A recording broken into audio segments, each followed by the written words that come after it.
Honda Forza 125, isa sa pinaka-sopistikadong motorsiklo na patuloy na namamayagpag sa bansang Europa. Hindi lamang ito basta ordinaryo, dahil taglay nito lahat ng katangian na meron ang isang maxi scooter na siguradong ikagugulat mo.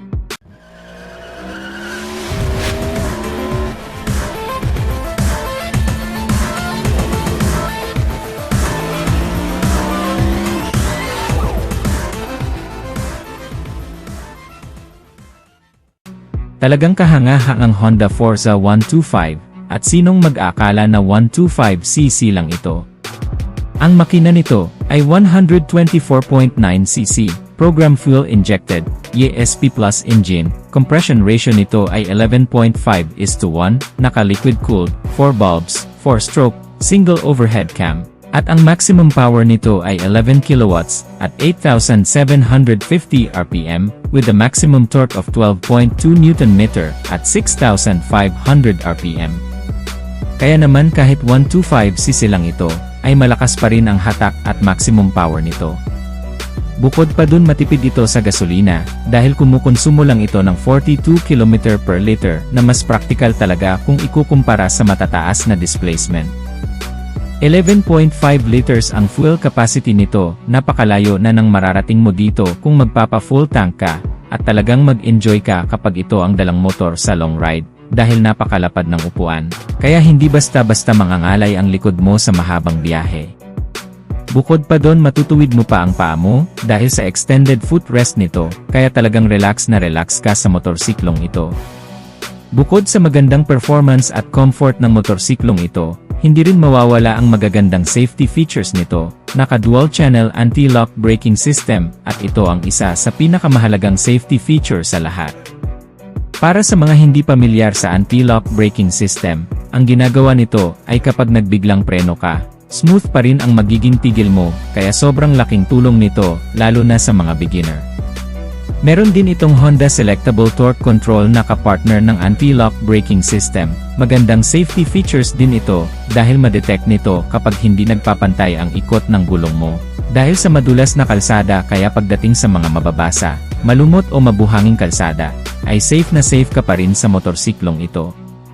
Sa harapang bahagi ng motorsiklong ito kapansin-pansin ang mataas nitong windshield, na isa sa nagbibigay premium looks at elegant sa motorsiklong to. Adjustable ito, pwedeng babaan at pwedeng taasan, dito palang napaka-high-tech na.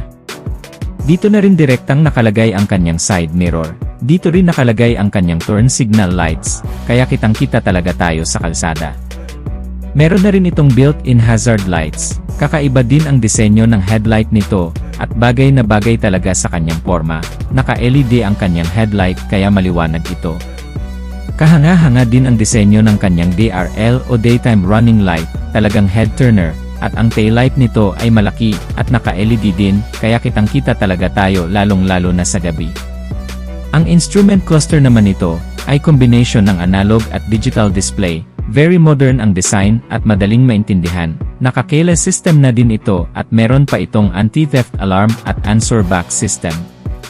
Meron din itong built-in charging port, kaya pwede ka na ring makapag-charge ng cellphone mo dito. Malaki din ang kanyang bulsa sa harapan, kaya safe na safe ang ilalagay mo dito.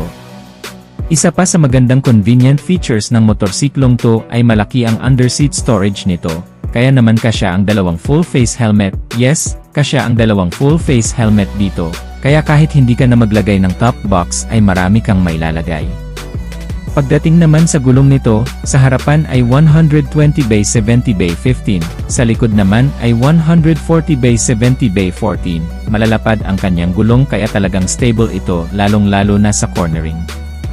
Sa suspension naman, ito ay naka 33mm telescopic fork sa harapan, sa likuran naman ay naka twin shock. Pagdating sa kanyang suspension ay very rugged, kayang-kaya ang malulubak at mabigat na angkas. Sa kanyang preno naman ay naka 256mm disc brake sa harapan, at 240mm disc brake sa likuran, at kagaya ng sabi ko kanina, naka dual channel anti-lock braking system na ito na isa sa pinaka-importanteng safety features. Halos lahat na yata ng magagandang features ay andito sa motorsiklong ito, sabayan pa ng maganda nitong disenyo na siguradong magugustuhan ng kahit na sino. Sa ngayon hindi pa ito dinadala ng Honda dito sa Pilipinas, pero kung sakaling dalhin ito dito sa Pilipinas siguradong ito ang maghahari sa lahat ng mga 125cc. Dahil kagaya ng sabi ko kanina, lahat ng features na kailangan mo ay nandito na. Isang maxi scooter na 125cc na very practical, dahil matipid sa gasolina. Pagdating naman sa presyo nito, maaaring nagre-range ito ng 120,000 to 130,000 pesos. Pero kahit mataas ang presyo nito, at hindi pang masa, siguradong marami ang tatangkilik sa motorsiklong ito. Ngayon kung ikaw ang tatanungin, ano ang masasabi mo dito sa Honda Forza 125 kung sakaling dalhin ito dito sa Pilipinas? Isa ka rin ba sa bibili? Comment mo na lang sa baba ang iyong opinion, at kung nagustuhan mo naman ang videong to, just hit like. Kung bago ka lang sa aking YouTube channel, ay huwag kalimutang mag-subscribe. Paki-click na rin ang notification bell para sa mga susunod kong video ay updated ka palagi. Hanggang dito na lang muna mga ka-Wizard Moto, maraming salamat sa panonood, ride safe as always and God bless.